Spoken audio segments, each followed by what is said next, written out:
Folks, let us now do some assignments, right, on Lidar, because it is a very important sensor for future automotive autonomous vehicles. We should do at least 1 or 2 small assignments for you to get a feel of how to use lidars in practice. The first assignment is, I have written it down here, is to calculate the distance from the lidar to the side walls. Let me put the walls closer, right. Calculate, this is the first thing you should do, and you should calculate the concrete pillar depth. Okay. I will explain this in a moment, but before that you also need to know how will you do this exercise. So you need a tool. For this you have to download the sweep visualizer tool. Okay. If you go to scans, SCANSE scans website, they have discontinued manufacturing this lidar anymore, but the tool is still available. You can download the sweep visualizer tool from there freely and import a file. Okay. Which file to import into, because you do not have a lidar with you, you need to import a file.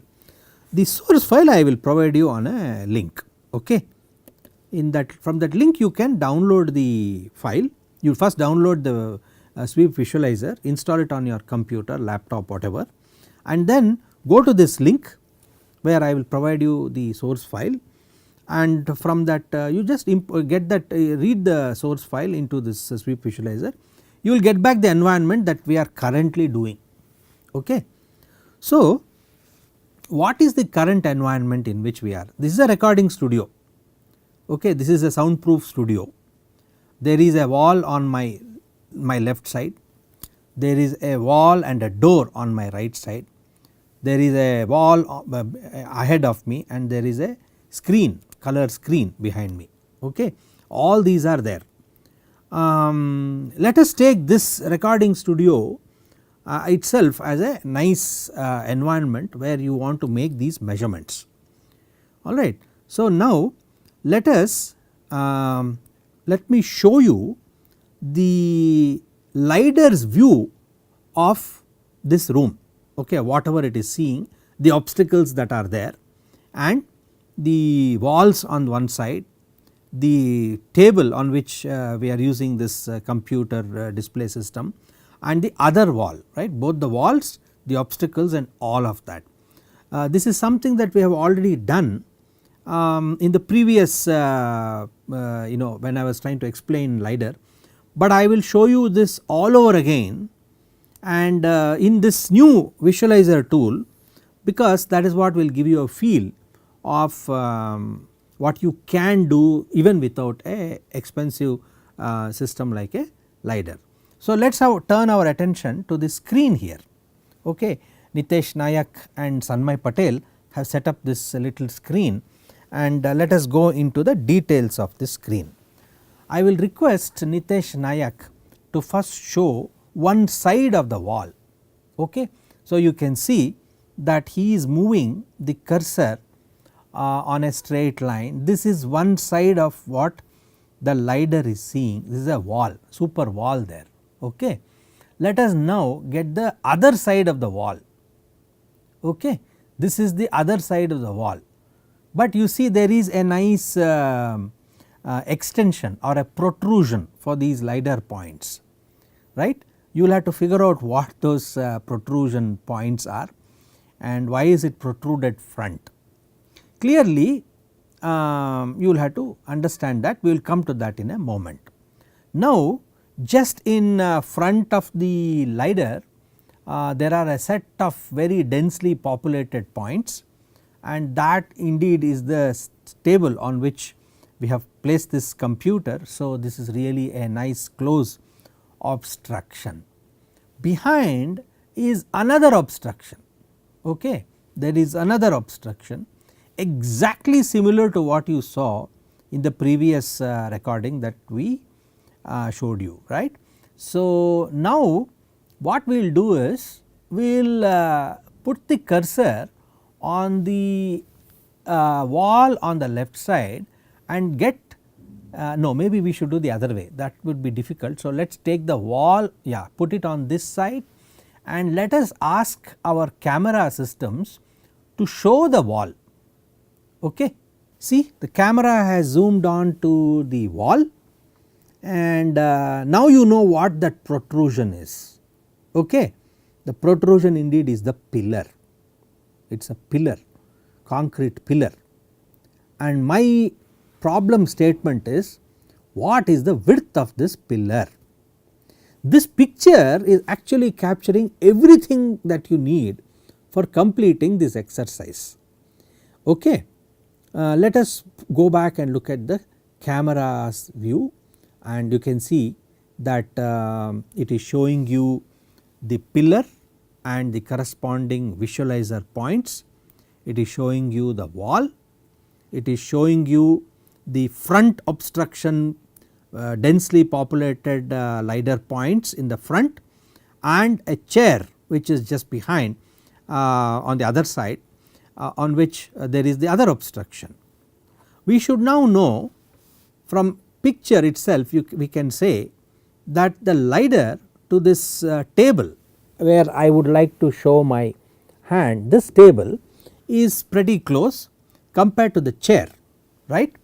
Let us go back to the visualizer's view and look at that. Okay. The place where I had put my hand is indeed these thickly populated points. Nitesh and Sanmay made a measurement of this points and they tell me that the distance from the lidar, which is indeed that circle, you see that is the lidar is located exactly on that grid point. Yes, that is the lidar and these are the points which are like that, right, that is the table, and that distance between the lidar and these points is 43 centimeters. Okay. So, make a note, this is 43 centimeters. So, let me put it down here. So, it is 43 centimeters lidar to table. Okay. Now, let us look at the other chair obstacle which is on the other side, and that is 119 centimeters lidar to chair. I will give you only these distances. Okay. The assignment is, if you know the two distances, you will have to figure out the distance from lidar to side walls. You will also have to find out, calculate the concrete pillar depth. So, this indeed is the assignment. Let us now see what is the information available from the sweep lidar system. If you use the sweep visualizer, you will see this beautiful screen where there are 4 columns. Okay. If you want to know more about the packet format, the way this data is organized and what is it exactly that sweep is making available to end users, please look up their manual. Okay, please look up their manual, it is there on the website. You can download the user manual and instructions, and there even the packet format, the frame formats are given to you. But never mind, even if you do not. The first column indeed is the timestamp, the second column is the azimuth, which is essentially, because this is a 360 degree rotating lidar, you should know with respect to a standard reference point, which is indeed a LED light which is shown up on the lidar. You do not have to worry, there is a reference point. With respect to that reference point 0, it is telling you that the angle is 228.375 degrees. it is telling you when the light packet leaves the transmitter and comes back, it is giving it is measuring a distance of 61 centimeters. Okay, this is in centimeters, and it is also saying I can tell you that my signal strength is 175. Signal strengths typically are from 0 to 255, and because this is an 8-bit number. So 175 is a good signal strength. You will also see several points which are much lower than 175. I will want Nitesh Nayak to go down to show a number which is essentially 70. You see this 70 here, 70 and 55 are extremely low numbers. The angle is 60 degrees, the distance is 384 centimeters, and the signal strength is 55, some number 55. This will give you some idea of what you can actually get from the Lidar, okay. And it is also throwing away the time stamp. At the moment it seems to indicate -1, you can leave that. Perhaps if you want to know more, you can look up the manual for better understanding of the time stamp. Alright, so next is to look at what is there in the demo code, okay. We are going to look at the demo code. I have just resketched everything back to explain to you exactly the demo that the Lidar demonstration is all about. Look at this picture. Here is a robotic platform, okay, and the Lidar is mounted on top. You have already seen that, and there are obstacles on either side. There is an obstacle here, there is an obstacle here, and there is an obstacle here, and there is a obstacle here, right, this one. Now it is quite clear, if your logic is right and you are getting distances, angular distances as well, it is quite simple for you to eliminate this, this and this as not being obstacles and continue to move in a straight line, right. But this indeed is an obstacle, and therefore you need to take action moment you detect this obstacle at some critical distance, okay. The critical distance that we have set is 40 centimeters. If the distance is less than 40 centimeters, that means it has just crossed here, the robotic platform should turn and take a 90-degree turn, 90-degree turn. This is the demo, right. So, that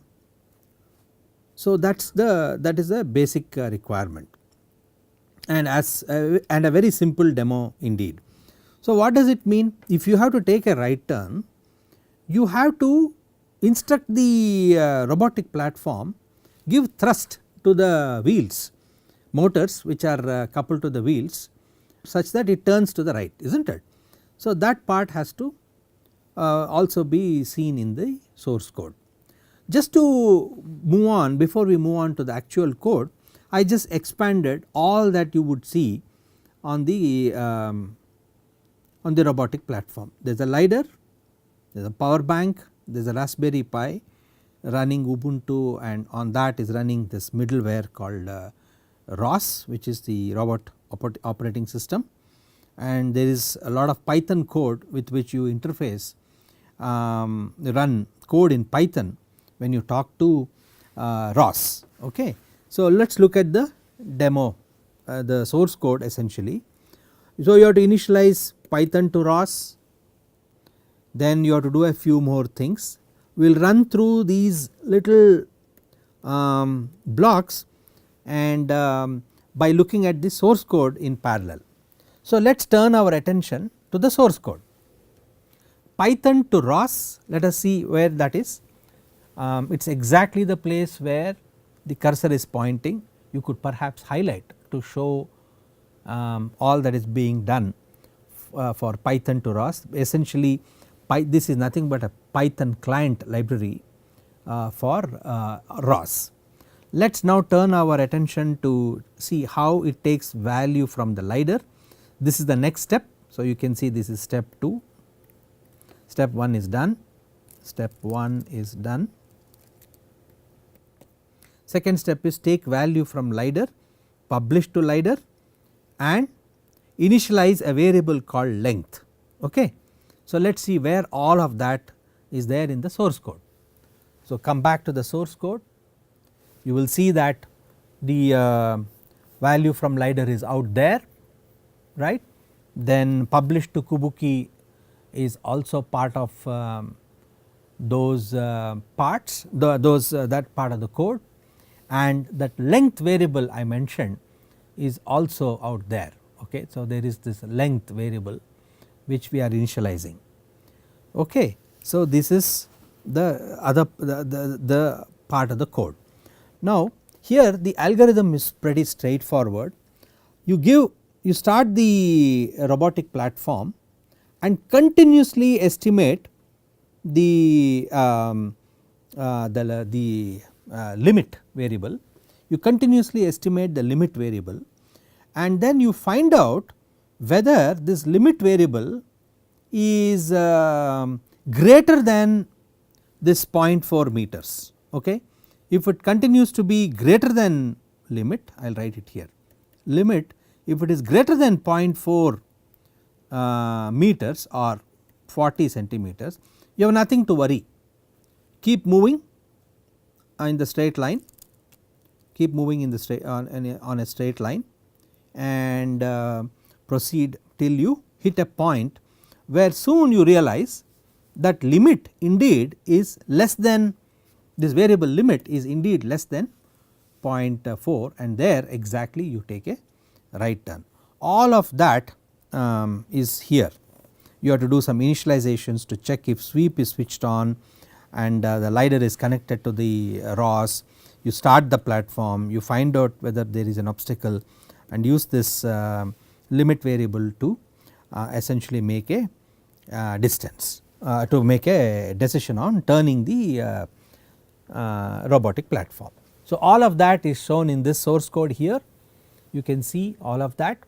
There are initial thrusts that have to be given to the robotic platform, they are all out there. Then there is this obstacle which is set to 0.4 meters and then there is a whole bunch of code which is checking what is this limit variable, whether it is greater than this 0.4 or less than 0.4 and so on, and then takes a decision to take a 90-degree turn soon after it sees that there is an obstacle which is which has this variable less than 0.4 meters.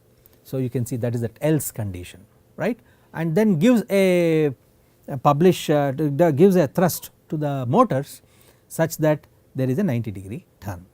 This is indeed a overview of what the demonstration using lidar which we would be showing you.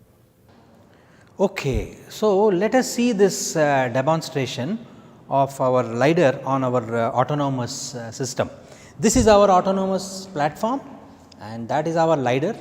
Here is a onboard computer which runs Ubuntu and on top of that runs the ROS middleware, a battery system to ensure that the system is a sufficient power for the whole system to work. And you can see there is an obstacle on the left side, there is an obstacle on the right side, there is another obstacle there. These are not really obstacles for this path, right. They are objects, essentially these are objects which are seen by the lidar and they have to be rejected as just side objects and not really obstacles. So, that is the point, right.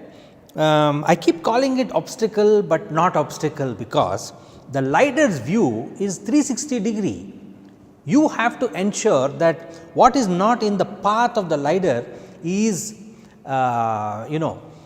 is not really an obstacle, right. So, you have to also take care of that. It is possible that sometimes this this side object may also move forward, right, in which case indeed it has to ensure that it will not collide with it in the path of the during the path of the lidar. All right. So, the overall distance between the start of the lidar to the actual obstacle is a 240 centimeters. You see a nice red mark there, and that is indeed the limit at which it has to sense, and moment it senses that limit, it is expected to turn to the right and then start moving. Okay, so, you might have seen this demonstration where exactly at the point where this tape indication was there, the limit between the obstacle and the object was less than 0.4 meters, and it took a right turn. Why should we do such a harsh turn? In reality, that is not going to happen. It is expected that you go round this object, you go round the object, or you brake, you halt, estimate the size of the object, and if the object indeed, the obstacle indeed is a very small one and there is sufficient road space, here you would expect that the robotic platform actually goes round like this and goes like this and goes like this, right, takes a turn and goes over the obstacle. So, it will be good for you to start looking at how to write a simple pseudo code where if the starting point given to you is a turn to 90 degree, if this is the code that is given to you, you could perhaps look at writing a nice pseudo code on how you would modify such a code to go round the object. Okay? Thank you very much.